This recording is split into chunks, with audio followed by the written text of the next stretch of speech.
I wanted to be normal, but I wasn't. I thought I was crazy. I couldn't talk to anybody but my mom. I would do stuff to try to.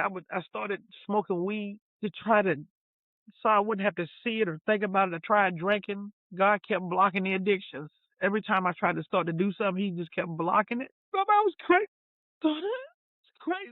My mom didn't even talk to me about this. She was just listening to me, but she never explained to me what was going on. I didn't know.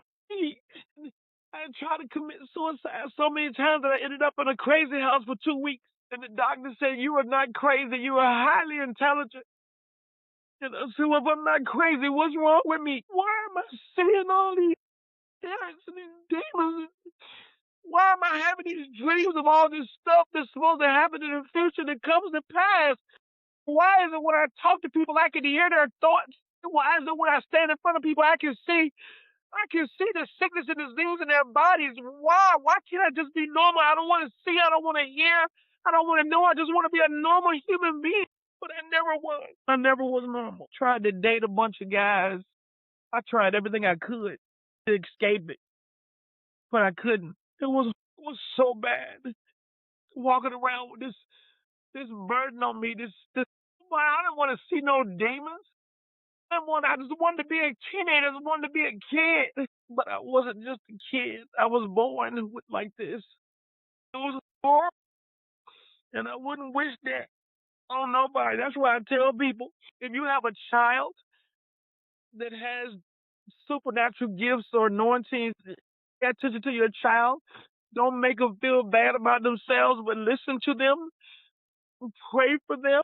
Ask the Lord to show you what their call is, but don't make them feel bad, because I tried to kill myself on multiple occasions. I really did try to commit suicide because I wanted it to stop, until one day, so I was in sales and I used to go door to door selling books and magazines. And I worked for this company called American Community Services, and I loved it. And I'm from Virginia, and I had came home to visit because the company I worked for, we traveled the country. And I had came home to visit my mom, because my dad had passed by this time.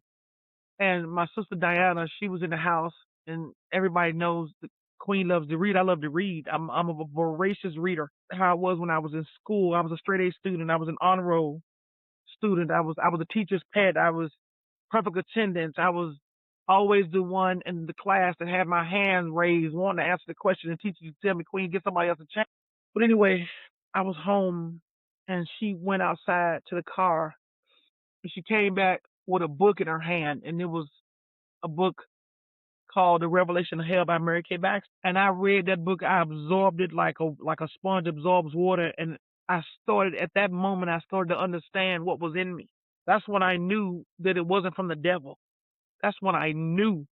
I finally said yes. And this is the first time I've ever told anybody this. I've never said this to any other human being. This is the first time in my whole life reading that book from Mary Kay Baxter. I said, "I'm not crazy. She was doing this to somebody else, but she's grown, and I'm not fully grown yet, but I'm not crazy. God really did. You did do this to me. It's not a bad thing.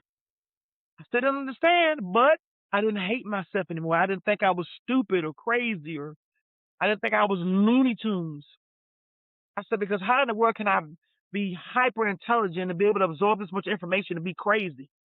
I said, "Lord, thank you."